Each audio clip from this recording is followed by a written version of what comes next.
Ladies and gentlemen, welcome back. This is another episode of the Saucetown Investor Podcast. I am your host, Matt Cox. And we have an amazing guest for you today. One of the most, or if not the most, illustrious careers of anyone that we've had on. Our guest today is a professor at the University of Virginia, distinguished professor of business administration and dean emeritus of the Darden School of Business. He was the 8th dean of Darden and has been a faculty member there since 1982. He teaches and conducts research in finance and management at the University of Virginia and has won numerous teaching awards. Born in Chicago, our guest received a BA from Yale in 1971 and the MBA and DBA degrees from Harvard in 1974 and 1982, respectively. CNN Money / Fortune named him the Dean of the Year in 2012. This gentleman has written 25 books, including literally the book on the Panic of 1907, which we're going to cover today. But I am joined by Robert Bruner.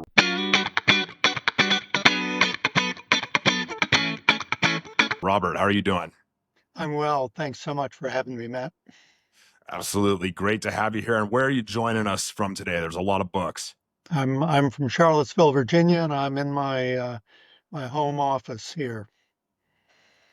Beautiful. Well, great to have you here. So let's hop into it. Like we said in the intro, you've written 25 books. A lot of them are kind of tactical. For example, how to execute a merger, how to underwrite a deal, or how to analyze a corporate balance sheet. This one is more historical, right? The Panic of 1907. And there's, of course, a million financial crises or financial events that you could have written about. So I'll just ask, why this one? This is one of the more pivotal, perhaps the most pivotal financial crisis in U.S. history, because it resulted in the founding of the Federal Reserve System and the establishment of government-mandated monetary policy.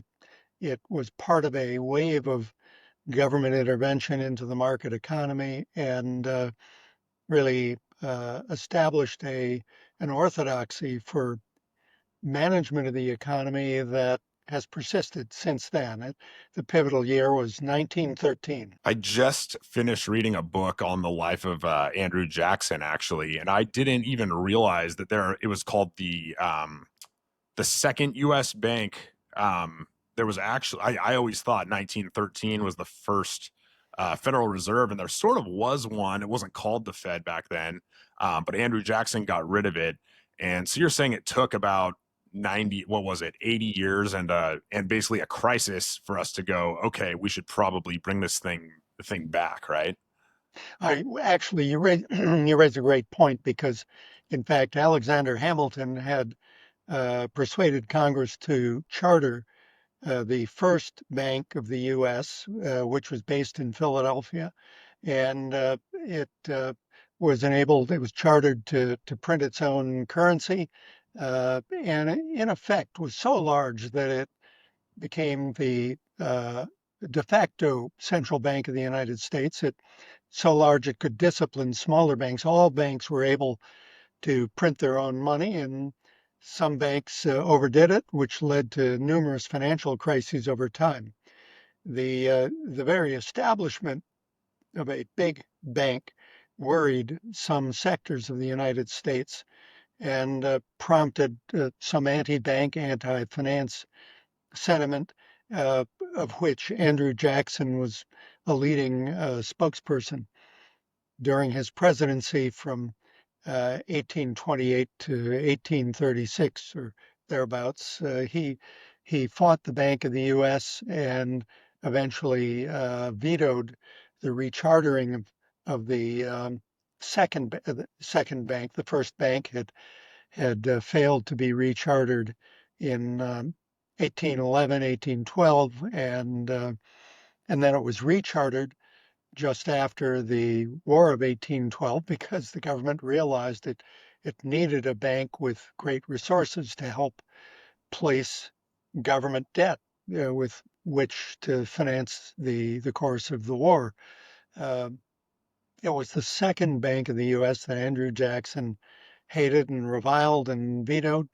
And in the absence of a bank, the uh, Congress then established an independent treasury system that kept gold reserves in various sub treasuries around the United States. And the sub treasuries worked okay. They didn't really help to stem financial crises. There were 11 financial crises in the 100 years leading up to the Panic of 1907. And by the 1890s, the business community and voters generally were sick and tired of the recurrent financial crises and wanted a more stable financial system. Uh, and therefore, starting in the late 1890s, business groups, especially, but then groups of concerned citizens began to organize spontaneous conventions that would marshal uh, proposals to be handed to Congress for the establishment of a central bank. Many different proposals, many different interests at play. Some New York banks wanted a central bank owned by the private sector, much as was the case in Great Britain at the time. Uh, Others, populists under the leadership of Eugene Debs of the Socialist Party or William Jennings Bryan of the Populist Party, wanted a government-owned bank, and nobody could agree leading up to the Panic of 1907. But the Panic of 1907 so galvanized the anger and the will of the American populace that it prompted a coalition to organize nationally and then ultimately in Congress around a particular structure. We can get into the details of that structure in due course, but the story you were alluding to and that I'm telling is that central banking has been a reliable controversial topic throughout the entire history of the U.S., as it is to this very day. Today, yeah, that controversy's not going anywhere. And what a lot of people don't realize, so prior to 1913, when the Fed was established, we were kind of, it was for a developed country, it was kind of odd to not have a central bank. In Europe, I believe most of the European economies all had one. But okay, so to backtrack a little bit and give us context around the panic. Aside from there being no Federal Reserve Bank, I mean, what was the U.S. financial system like in those years leading up, and where were there maybe some cracks or weak points? Again, aside from the fact there was no central bank. It was a highly diverse, large uh, financial system consisting of on the order of 10,000 financial institutions. And what's key here, Matt, is they were highly varied in their nature and in their structure, these institutions. Some of them were so-called national banks who conformed to rather rigid standards for uh, prudential management of banks, meaning the holding of sufficient reserves to meet the demands of depositors. Um, and these national banks had national charters granted by the federal government.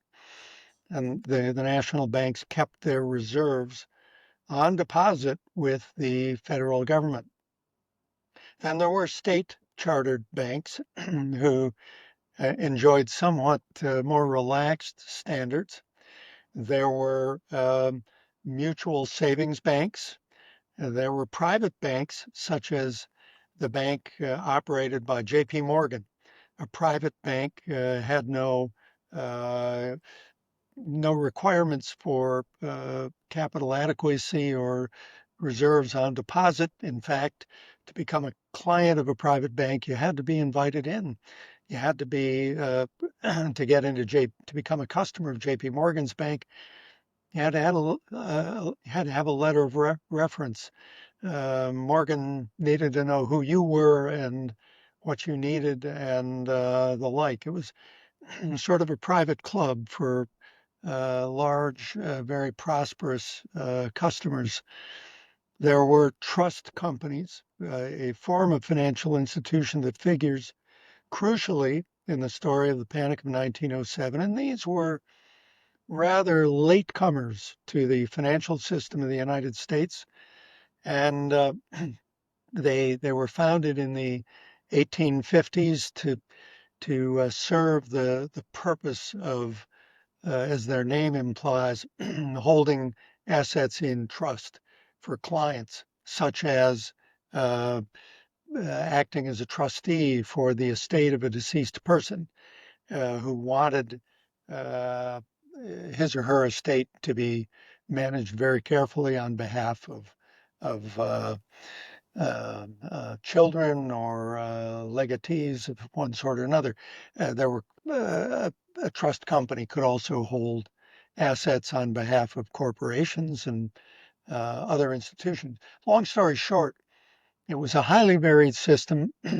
There were rather few regulations covering financial institutions other than the tighter regulations for national banks and regulations for some state chartered banks. But um, to add to the complexity, the creation of the national banking system during the Civil War uh, created a ladder, so to speak, of depositors within the United States, and it meant that uh, uh, national nationally chartered banks were granted permission to keep excess reserves on deposit at other banks. And the Now, why would you tendency, do? Now, why would you do that? Why would you keep it on deposit at another bank instead of your own? Just to they offer a better interest rate on it. bingo, Okay. you'd send your deposits if you were, say, the First National Bank of Dubuque, Iowa. You'd send your excess deposits probably to a reserve city bank, such as a large bank in Chicago or St. Louis or Philadelphia, maybe Atlanta, um, other reasonably large cities. And those reserve city banks were enabled to, by law, to send their excess reserves to large New York City banks. So New York was the apex of a pyramid of depository receipts, and this meant that um, excess money within the United States tended to concentrate in New York. And where did those very large institutions in New York put the money? Typically, they loaned it to either very large corporations, or if there wasn't the demand for money, for that much money by large corporations, they'd lend it to investors in the New York Stock Exchange or the Curb Exchange, so-called call money. It was money loaned on call, literally money loaned against collateral in the form of stock certificates. And if the value of those stock certificates was insufficient to cover the collateral for the loan, then the bank would call the loan or call for more collateral, hence the name call loan. Robert, to understand this kind of pyramid, I'll use your example. So I'm Dubuque Bank, little small market. I do all the lending that I can. There's only so much business, so many mortgages to go around, and that. So then I've got this excess money, so I need to send it up to a larger market where I can still get a return, and they presumably have more people to lend it to, and then it keeps going up the ladder from there to New York, who presumably have the most businesses, traders, etc., that they can lend to, and that's how you get your pyramid all the way up from a Dubuque, Iowa, to a New York City. That's exactly right. Now the complaint about the pyramidal structure of the financial system at the day was that in the event of a great need by banks at the base of the pyramid, they had to send a request up the chain to the reserve city banks in Chicago or St. Louis, and those banks would send a claim up the chain to the New York City bank, and the New York City bank would perhaps take some time to fulfill the transfer. Of course, we're talking about the movement of gold coin, which might take days and was, of course, dangerous because either the vagaries of travel or perhaps crime. But it might take days or even weeks for the bank in Dubuque, Iowa, to call on its reserves. Now, another feature of the financial system of the day was that the United States was still substantially an agricultural economy. We generated great value in the agriculture sector of the economy and sold foodstuffs worldwide, generated a positive balance of trade, which was also had stimulative effects here in the United States. But long story short, during two seasons, the planting season and the harvest season, those banks needed their reserves on hand because their customers, the farmers, needed the money to hire the workforce to buy the seed, to buy the fertilizer, to buy equipment, etc. And so borrowing in the agriculture sector would tend to spike during the planting and especially during the harvest season. Many of the financial crises during the 19th century uh, occurred during the harvest season, which is evidence of the significance of this. Now, final thought here, Matt, is that that bank in Dubuque, Iowa, probably had a concentrated loan portfolio. And that this is a bad thing from the standpoint of prudential lending standards, but bankers didn't know much more, and frankly, they thought they were doing the right thing by serving the needs of their communities, and the communities were heavily organized around the one industry or another. In Pennsylvania, it might be coal mining.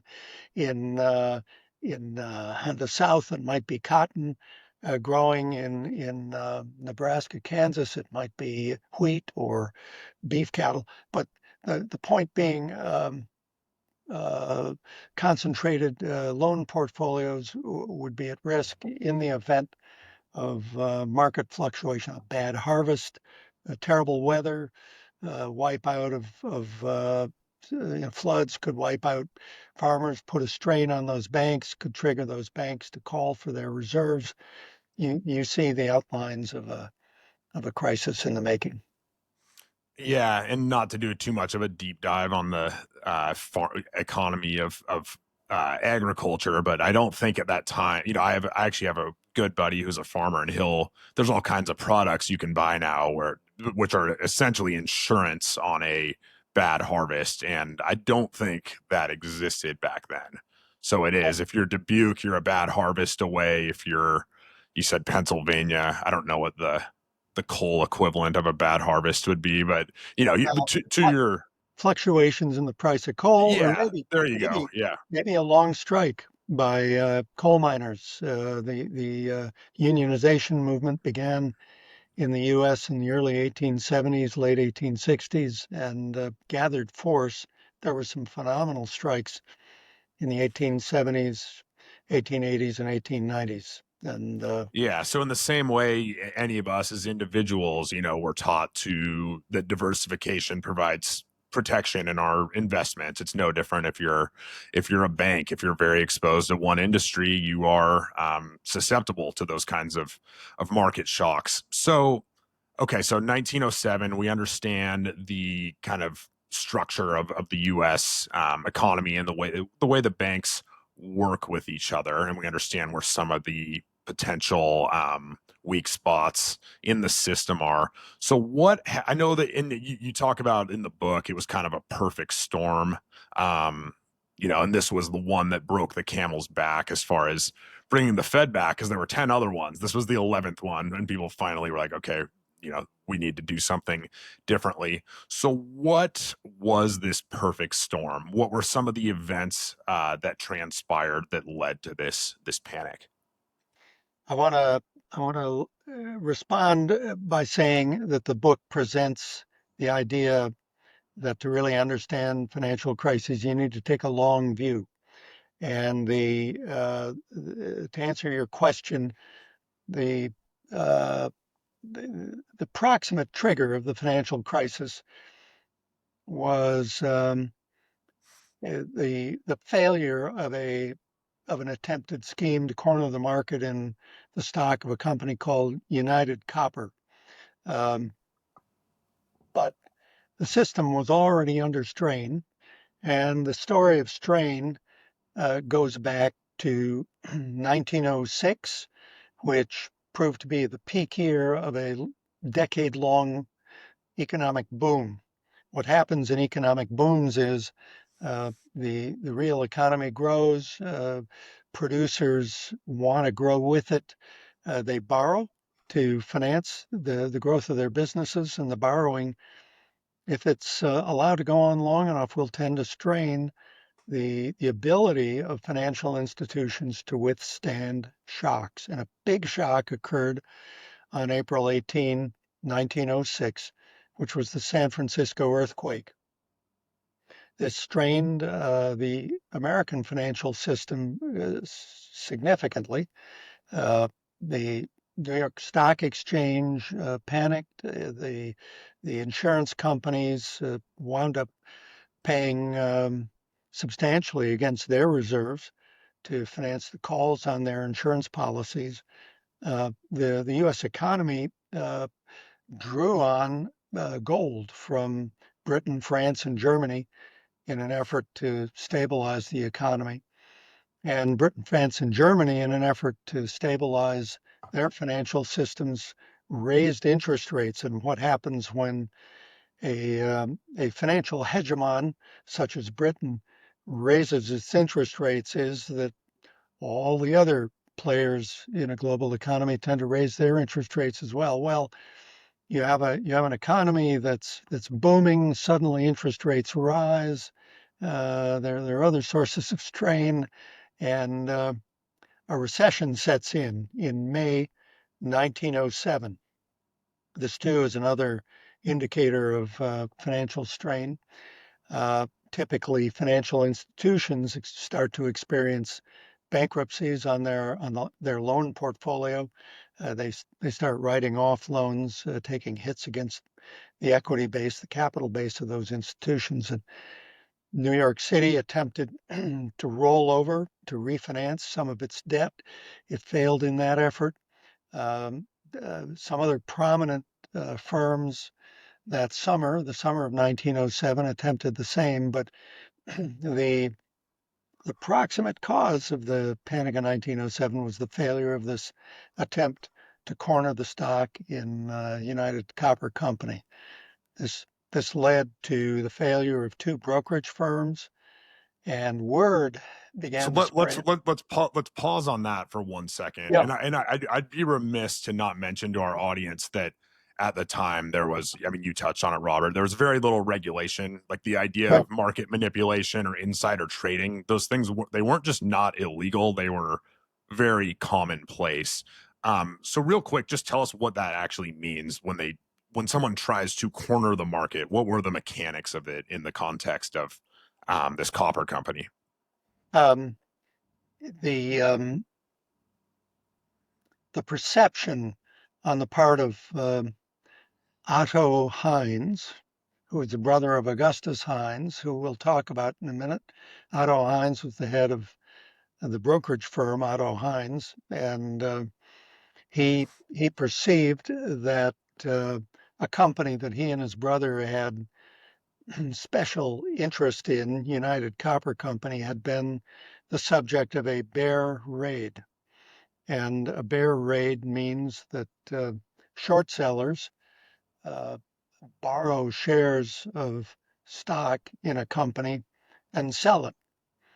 And they promise eventually to repurchase the shares at a lower price, pocket the difference, and then repay the loan of those shares.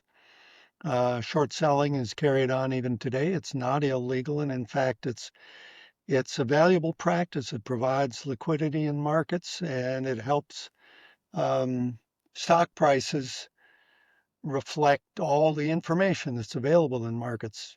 But it's that's an emotional issue, and we can talk about short selling and whether that's ultimately a good thing or bad thing in crisis. At any rate, It's a dangerous thing for any if you're an investor. I don't touch it myself just because I saw you see what happens with the game yeah. stops and things like that of the world. But I digress.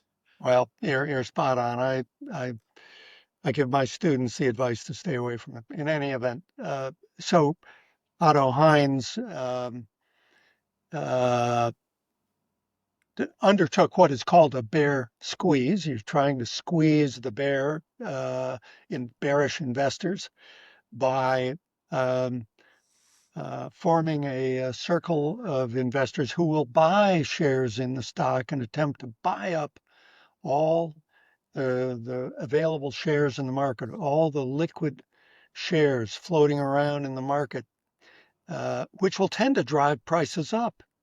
Well, if you're a short seller, the more prices rise, the more you start to sweat, you start to feel pain. And those banks and investors from whom you borrow the shares, they want their shares back. Thank you very much. And the more the prices rise, the more you face loss.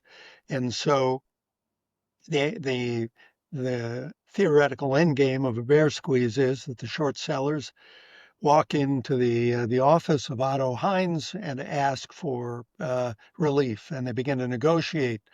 Uh, Look, Hines, we did the wrong thing. We bought these. We sold short these shares. Bad on us, but we're basically broke. But um, please,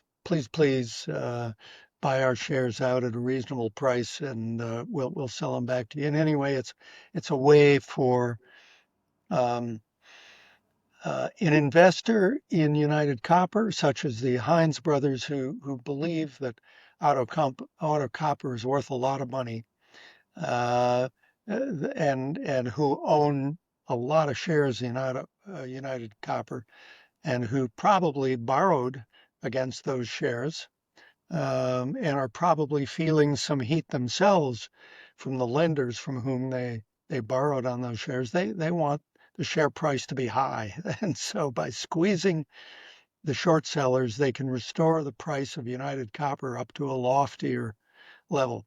That's the theoretical outcome, and that's why Otto and Augustus undertook the bear squeeze operation. So the outcome of that was that Otto Hines goofed.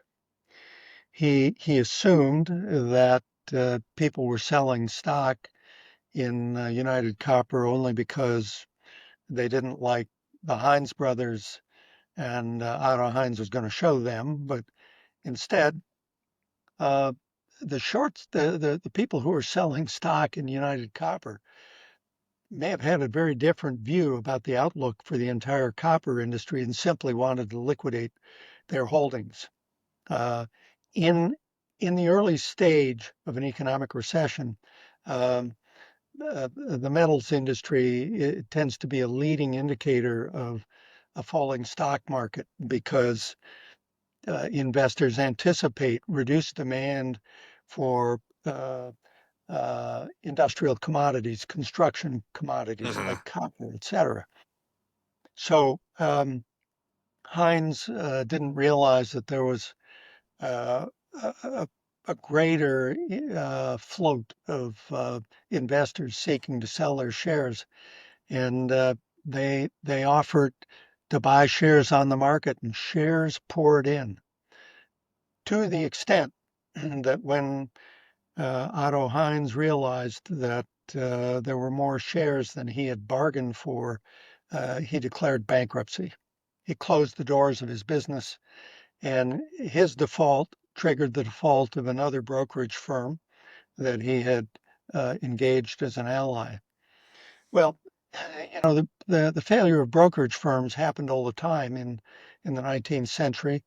Uh, Again, as you rightly noted earlier, there was no securities regulation at the day, and why should the market worry about it? Well, um, the Heinz brothers were well known in the New York financial community, having been very active speculators in in the copper industry in Montana and related industries, and they had come to New York to establish themselves as financial barons. So they began buying banks. And uh, Otto's brother Augustus was the president of one bank and a significant director in a number of other banks. Plus, he had allies with whom he was buying controlling interests in banks. He was hoping to put together a conglomerate of many banks with which to compete with the the the Rockefellers, the Morgans, other big groups of banks. In any event, um, investors knew of the Heinz interests in these various banks, and rumors spread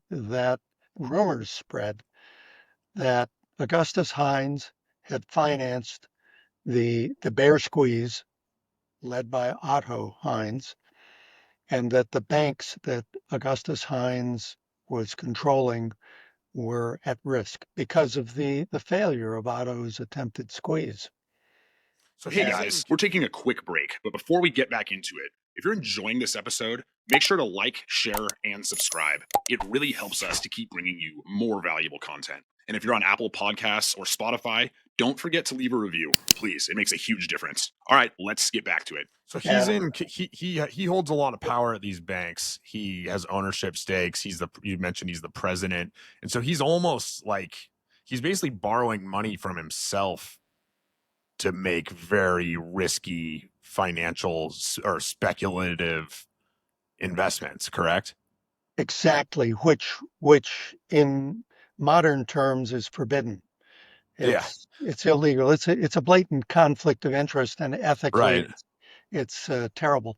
Uh, but back in 1907, there were no laws against it, and it could be proved were a depositor take a director or a bank president to court that um, the the director or president could be sued in civil court, but it wasn't a criminal violation. Hmm. Um, in any event, um, so the dominoes began to fall. Small banks led to bigger banks, and uh, people with whom Augustus Hines was close tended to become the focus of rumors. And a very large trust company, uh, and I should pause in a moment to explain what a trust company is, but a very large trust company called Knickerbocker Trust soon became the target of virulent rumors, and depositors lined up for blocks outside of the trust company, and runs began. That the Knickerbocker began to liquidate its loans, calling in loans. It began to call for its reserves, which had been liquidated. How big is Knickerbocker at this time? Like, if you were to put it in context of like a modern day financial, is it like one of the big boys or? It was one of the big boys. Yeah, okay. You know, it. I could quote you a number, but it is more relevant to say that it would be among the largest financial institutions in New York City at the So it'd be day. like a Citibank or something like that in modern day, maybe. Well, smaller than Citibank, but nonetheless one of the biggest players. Let Yeah. let me sidebar comment. Uh, And this is a big deal because, um, uh, as I say in the book, financial crises tend to begin in the shadows. Shadow banking is banking that consists of institutions and practices that are beyond the reach of the regulators or the best practitioners in the field, the leaders in the field. And at the day in 1907, nationally chartered banks, big nationally chartered banks, um, were uh, were at the center, and trust companies were there in the periphery. They were in the shadows. They were insurgents. They were attempting to take depositors away from the big nationally chartered banks. And they were doing it very successfully. How? They were paying interest on deposits, which the big national banks were resisting doing. Well, as New York City had boomed, and the big nationally chartered banks tend to have a very commercial customer focus, but the trust companies had a very retail focus. They were eager to cater to the individual depositor and succeeding at it. So Knickerbocker was one of the leading practitioners of this, and the trust companies generally, and Knickerbocker in particular, was viewed as an adversary by the elites, the big national banks, and even by J.P. Morgan, who was a director of the big many of the biggest national banks and or closely allied with the biggest national banks. So you had the elites, you had the big central banks, central commercial banks, and then you had the periphery, which were the insurgent trust companies. In any event, Knickerbocker um, pleaded with the elites to give it the capital with which to meet the runs on its accounts. And J.P. Morgan, who had been out of town at the onset of the crisis, came back, chartered a special train from Richmond, Virginia, to take him back to New York. Arrived on a Sunday, October 21st, 22nd, and quickly gathered a group of the leading bankers at his library in his house on Madison Avenue in New York City. They all met for hours, and J.P. Morgan and these other bankers chartered a handful of trusted lieutenants to go to Knickerbocker and go into the vault and look at the assets that Knickerbocker had might use to pledge against its loans that it would seek from the big banks. Well, this group of auditors did. They went in, and in the course of 24 hours, they came back and they said, this is a tough situation. We just can't tell whether Knickerbocker is solvent or whether it is illiquid. And those two ideas are crucial to understanding some of the dynamics of financial crises and whether a bank should be rescued or whether it should be allowed to fail. There's a lot of doctrine in the history of financial crises that says you should never you should never bail out an insolvent bank. If it's broke, it's broke. Let it die, and we'll clean up the mess somehow somewhere else. But if it's merely illiquid because the securities and other assets, we can't find buyers for them, but common sense would tell us that those assets, that land, those skyscrapers, those houses, those buildings are worth something. Um, that might justify a rescue. In any event, this team came back and told J.P. Morgan and the other leaders, nope, it's not that it's insolvent. We just don't know. And Morgan and the team made a very, very tough call and decided not to bail out Knickerbocker. As we Now, say what? in Now, the when you're doing that, Robert, it's especially when there's market volatility. You alluded to drawing that line between illiquid versus insolvent becomes very difficult because it's hard to value those assets, right? right, And real property is one of the toughest to value Yeah. in the middle of a crisis. If it's securities, you can probably get a recent quotation as basis for valuation. If it's an industrial loan, that might be a little tougher. If it's a loan to a copper company that's whose order book is rapidly dwindling, that might be a tough thing to value. But um, you know, um, that's a challenge that a famous law case in 1857, the Panic of 1857, led to a decision by the Supreme Court of New York State that concluded that the Bank of New York could not be dissolved simply because it uh, it refused to meet the demands of depositors. The Supreme Court said, in the middle of a crisis, you just don't know what assets are worth, and therefore, uh, we will not allow the bank to be dissolved as a law on the books of the state had otherwise mandated. This to this day proves to be a court case that um, is highly influential. It appeared again in the Panic of 2008 and in other uh, events. But the point being that Knickerbocker was allowed to fail, and this led to runs on other trust companies and some other banks.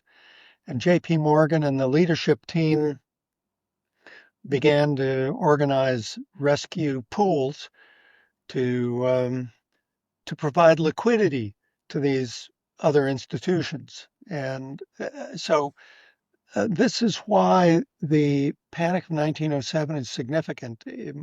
For the first time, truly, in the history of financial crises in the United States, a private market solution to financial crises was being mobilized in the form of uh, private investors such as John D. Rockefeller or Henry Clay Frick, who very wealthy individuals who just showed up at Morgan's office and pledged millions of dollars to help provide the rescue pools, and the very large, well capitalized banks at the center of the financial system. Morgan was able to marshal these funds. Now, the book also makes a very important note that the Secretary of the Treasury, George B. Cortelyou, uh, came to New York from Washington, D.C., and met actively with J.P. Morgan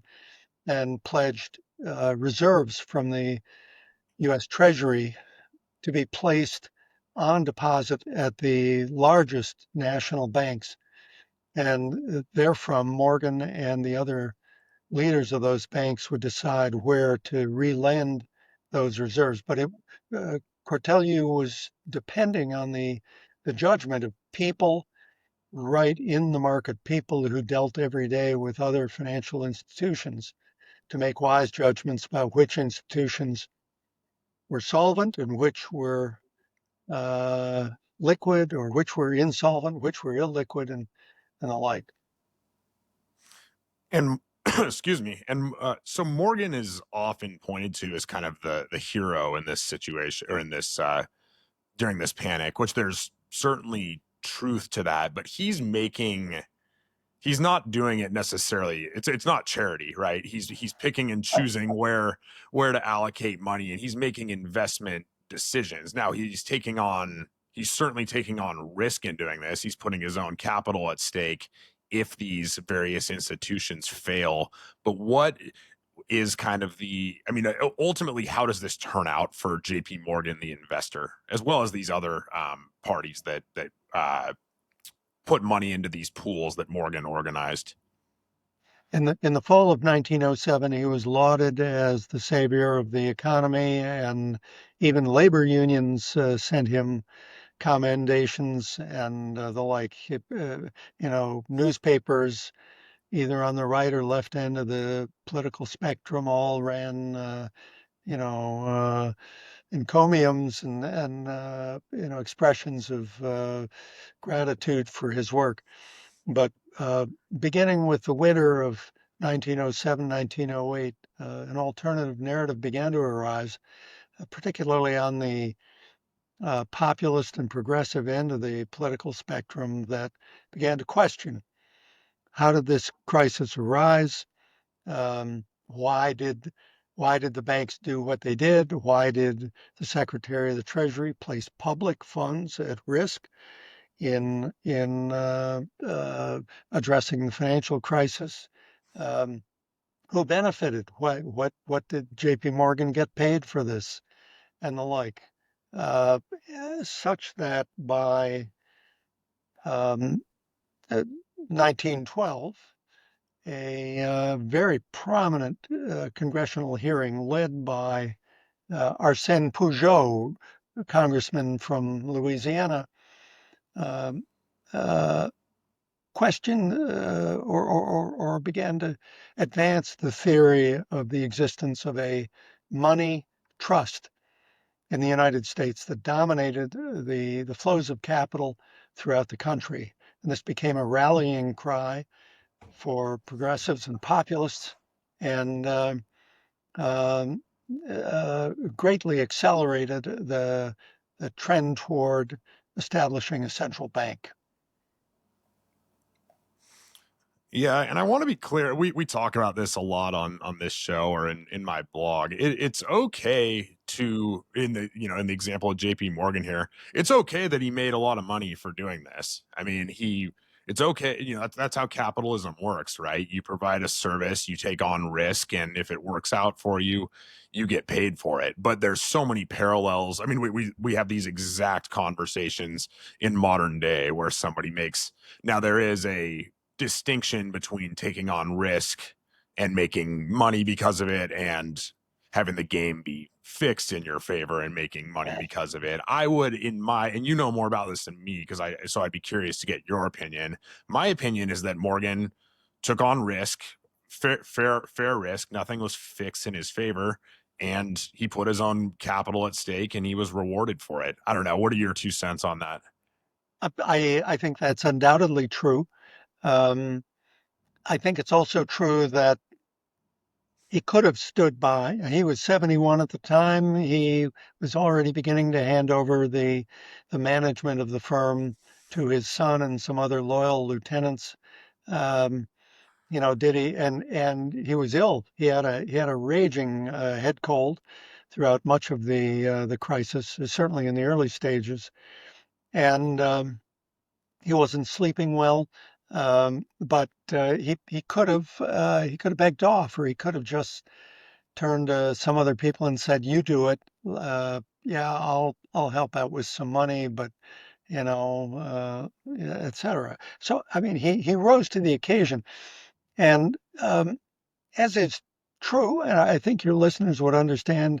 Um, Morgan was the nexus, the center of a social network of leaders of finance and industry.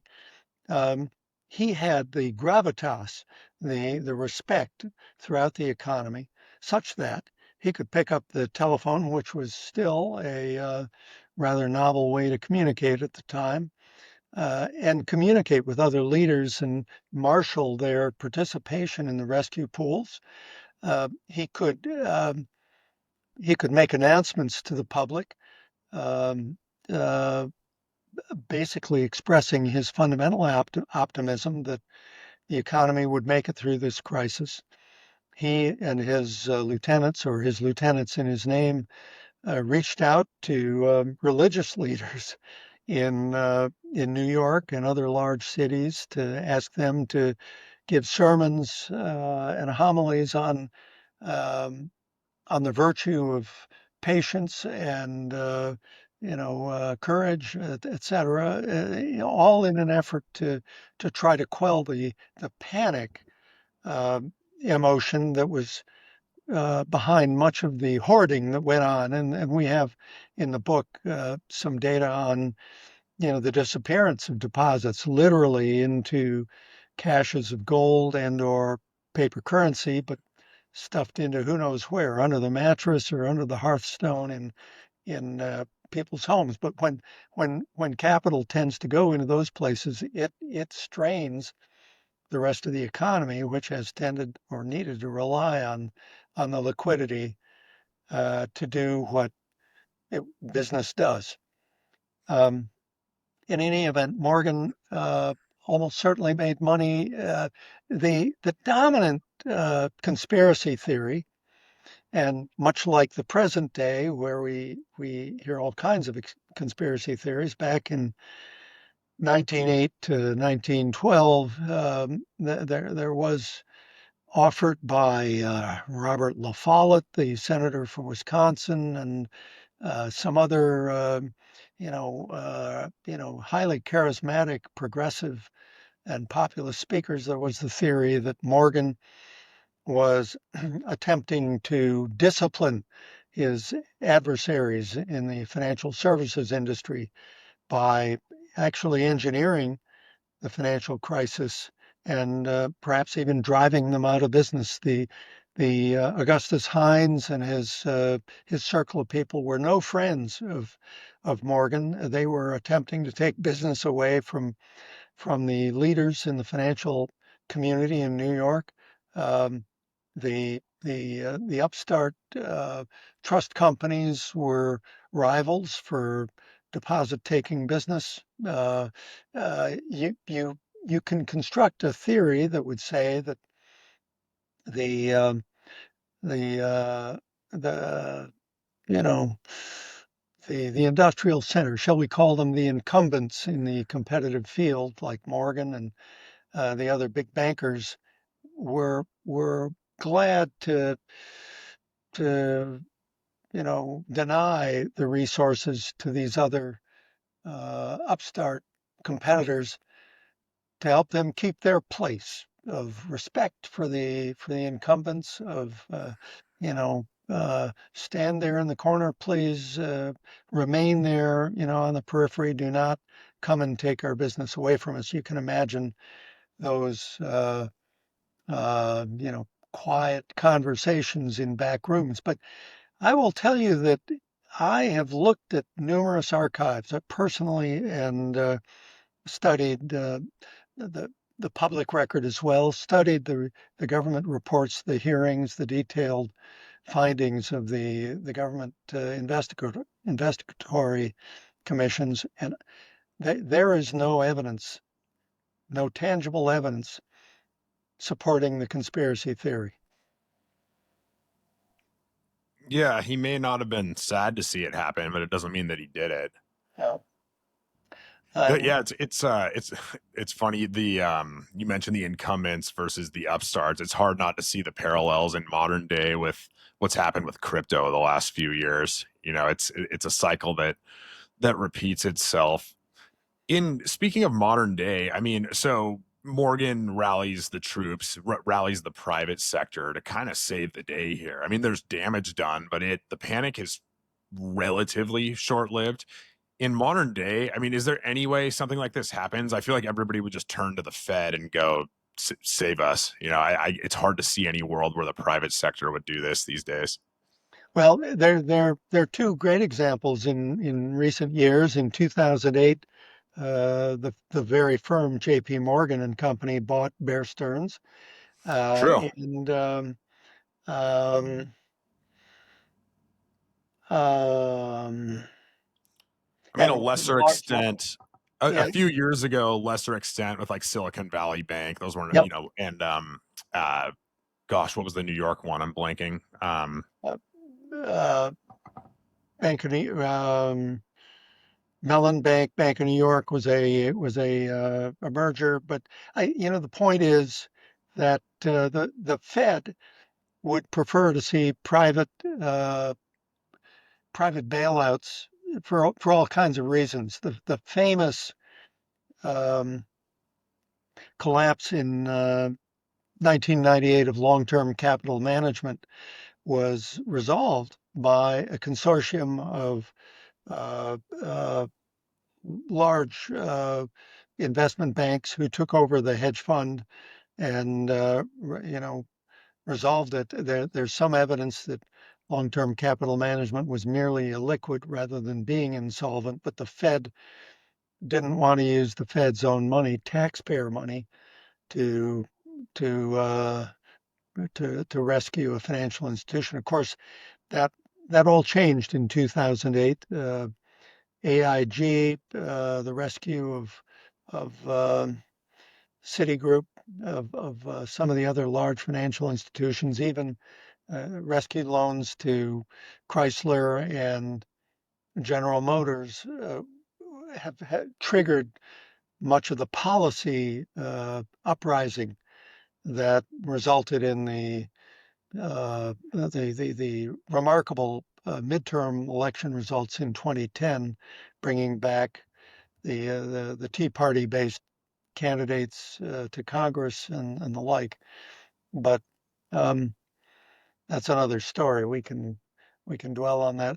The large point I would make is that all financial crises tend to result in a policy reaction on the part of voters, which tends to trigger a policy reaction among legislators and senior policymakers in government. So in 1908, we saw, with a lag effect, the the rise of proposal to establish a central bank, the Federal Reserve System, which was enacted in December 23rd, 1913, the very last act of that fall session in Congress. Established the Federal Trade Commission, which was an anti-monopoly uh, uh, regulator, uh, and triggered other regulatory initiatives on the part of the Wilson administration.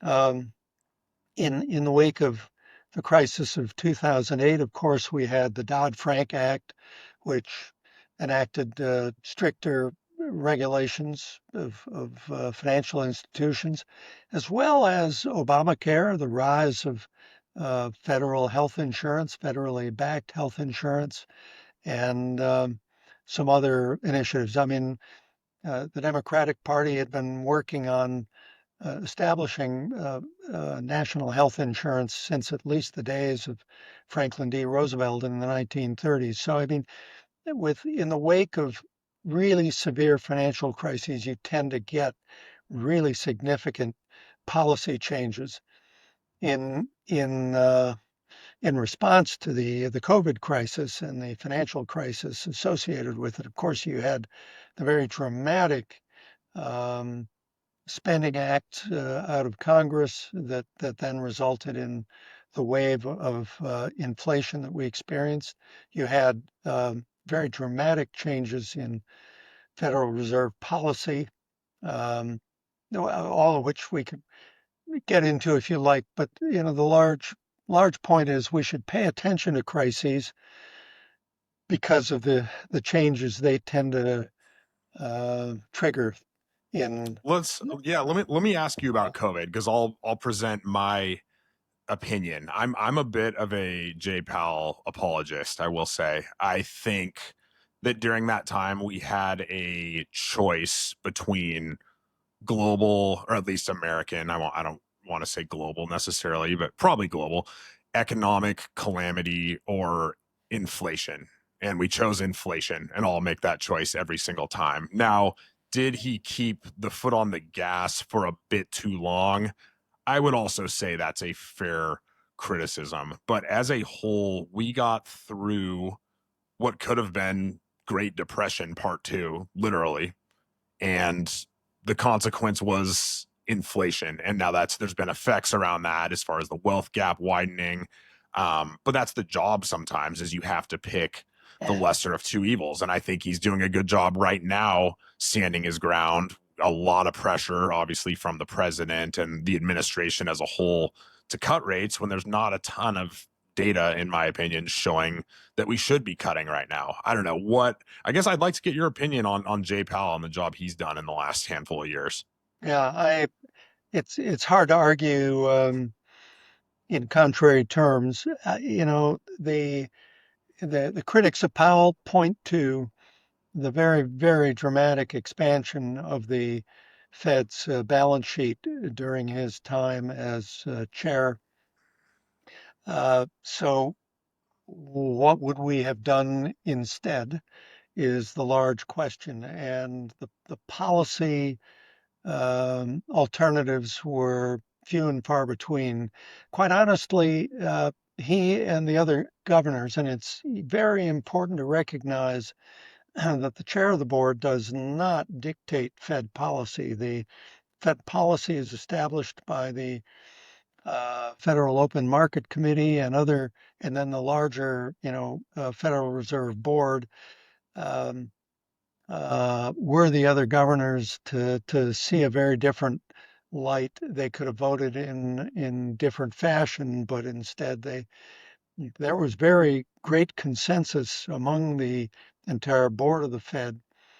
It could be because of Jay Powell's charisma, though I think to the public eye we would hardly say he's a charismatic individual. But the the I think the spirit of the Fed and of the Congress and of the policy establishment in Washington was simply to flood the market and flood the economy, flood the financial markets and the economy with liquidity in the belief that we were facing a crisis of liquidity rather than insolvency. And uh, if there were and there still are critics who would say we should never have bailed out all of these people the way we did. We should have just let them crash and burn.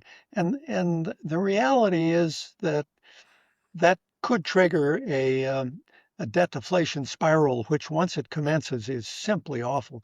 There, the cure of a debt deflation spiral, as we saw in the 1930 to 33 period, is even more extreme. So it's likely that the alternative policy would have ultimately demanded an even larger commitment of resources on the part of the federal government and other entities than it did. I think the crucial bet since 2020 has been that we can grow our way back out of this this fiscal and monetary corner we've put ourselves into. And of course, that's the subtext behind Donald Trump's big beautiful bill. He hopes it's going to be so stimulative that um, by the midterm elections, at the earliest, and hopefully he would say by 2028, the economy will be booming and the amount of debt outstanding issued by the government and on the books of the Fed will be trivial compared to all the beautiful things going on in the government. It's hard to believe that the U.S. economy can grow that fast in response, but we will see now. We're shackled to this policy at least in the near term, and I hope I hope it turns out for the best. I think we all agree on that, regardless of your political stance. I don't think any of us we all want to see it go well, right? Yeah, Um, so Robert, I hope we can have you on again sometime. This has been a ton of fun. I'd like to maybe talk to you about some other economic events throughout history, but this has been great. If it's okay with you, I have three final questions that I like to ask people before we let them go. So, number one, you've obviously studied the markets and economics for a long time. I can tell. I don't know if all the books on your wall are about the markets, but I'm sure a decent number of them are. And you've taught classes, you've written books. What do you? This is probably a loaded question, but like, how do you invest invest your own money? How would you describe your investing strategy? I uh, I am asked this frequently by my students, and I I am investing my own capital in well diversified mutual funds and or I might consider an ETF, though frankly I I'm more comfortable with mutual funds these days. I would say at my age and in my place in life, a 60-40 blend, 60% equities, 40% fixed incomes and cash. I keep a cash reserve on hand that's about equal to um, 9, 12, 15 months of living expenses. This is very important for young people starting out in life because you never know when you're going to get laid off or when the next recession is going to come. Um, I do encourage people to, when they can, invest in their own living space. That is an investment that pays off not only financially but also emotionally. And um, I think that um, I worry about portfolio concentration and the very substantial um, component of the Magnificent Seven tech companies in the S&P 500 and even the Dow index. But um, we will see what comes of them. In any event, the the long run is if you invest and you save regularly, you make ongoing investments over time. Slow and steady wins the race. You simply can't get rich quick by playing the crypto investments. I have no investment in crypto. Um, I, I I might consider investing in um, some private vehicles, but frankly, even before you invest in vehicles such as REITs or private equity opportunities, I'd say build up a good sized nest egg. As a younger person, go with an 80-20 equity to fixed incomes mix, but the older you get, to become a little more conservative. That would be my advice. Do you? I have to ask because I'm in real estate as my business. I own a real estate investment company where we buy and hold apartments and things like that. Do you invest in any physical real estate besides your own home? Uh, I invest in a uh, REIT. I I don't I don't have a Okay. license as an investment advisor, so please excuse me if I don't mention names or particular securities. But I think uh, uh, pay very care if you look at REITs, pay very careful attention to portfolio composition. Those REITs that invested some time back in shopping malls are not performing as well as REITs that today are investing in data centers and uh, uh, housing near universities and things like that, things that seem to be booming. I will say that I came very close at times in my life to investing in rental properties and the like, and uh, I would have done quite well if I'd gone through with that. I commend you on your investing there. But I think the key idea is diversify. Don't become overly concentrated in one sector of the economy. And if a crisis comes, hang on. Don't sell in panic fashion. Don't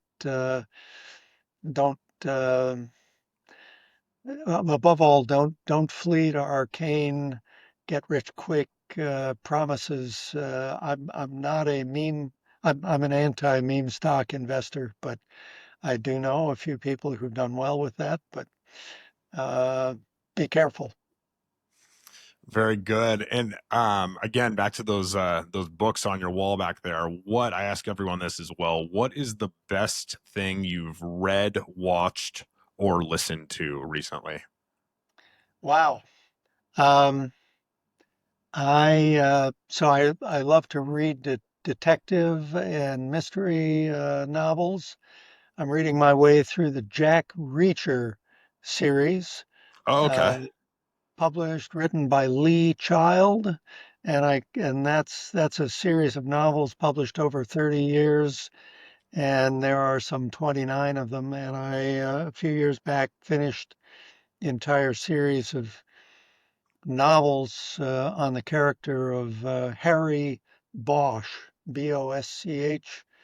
Um, uh, the name of the author will come to me, and if you Google or go to Amazon on Harry Bosch, you'll find the series. Um, I read a great deal of history. Um, these days, I'm reading histories about capitalism, history of capitalism, history of the U.S. economy, especially. I highly recommend those. They would include The Ages of American Capitalism by Jonathan Levy, um, the Martin Wolf, The Crisis of Democratic Capitalism. I highly recommend that. He's the leading financial economic uh, columnist at the Financial Times. I encourage Ruchir Sharma's What the West, uh, What Went Wrong with Capitalism. Ruchir Sharma, What Went Wrong with Capitalism. If you go to my blog, Bruner blog, uh, Say that it, again. What's your blog called? Bruner blog, Oh, Bruner blog. Bruner blog, all one word. Here at the University of Virginia, you will see that I write an annual roundup of books I've read. I read on the order of 40, 50, 60 books a year, and I just highlight the top few that I think a general audience would enjoy. But those books are examples of them, and I've I've got I've got a huge stack of books on my inbound list that I'd be happy to discuss with you in a future podcast, Matt. But in any event, I hope this I hope your viewers enjoy this, and I wish you well. I wish all well. These are potentially volatile times. The market is very, very highly valued at present, and the whole crypto phenomenon is assigned to some of an emerging bubble. I don't have a crystal ball. I can't claim it's a bubble, but be prudent. Everybody, be prudent. Well, it's been a pleasure having you on, Robert. I'm gonna follow the Bruner blog, and then are you on LinkedIn? That's usually where I'm most active. I want to I add you. am. Yep, Okay, and you can see my blogs. I list them there as well. wonderful. Well, I'm gonna add you on there right when we hop off here, and I will subscribe to your blog as well. So, Robert Bruner, everybody, Robert, thank you so much for your time, and yeah, I would love to have you on again. Have a great day. Take care now. Bye. That is a wrap for today's episode. Thanks for tuning in to the Saucetown Investor. If you got value from this, drop us a comment and let us know your thoughts. Did you have a big takeaway? Is there a topic you want to see us cover next time? Is there a guest you want to see interviewed? DMs are open. Business is at Saucetown Properties, and my personal, you can DM me personally, is at the Real Matt Cox 4. We'd also like to ask you kindly to please like and subscribe. You can also follow along with the Saucetown Investor blog. That's mattcox444.substack.com. Thanks again, guys, and until next time, keep investing and stay saucy, Saucetown.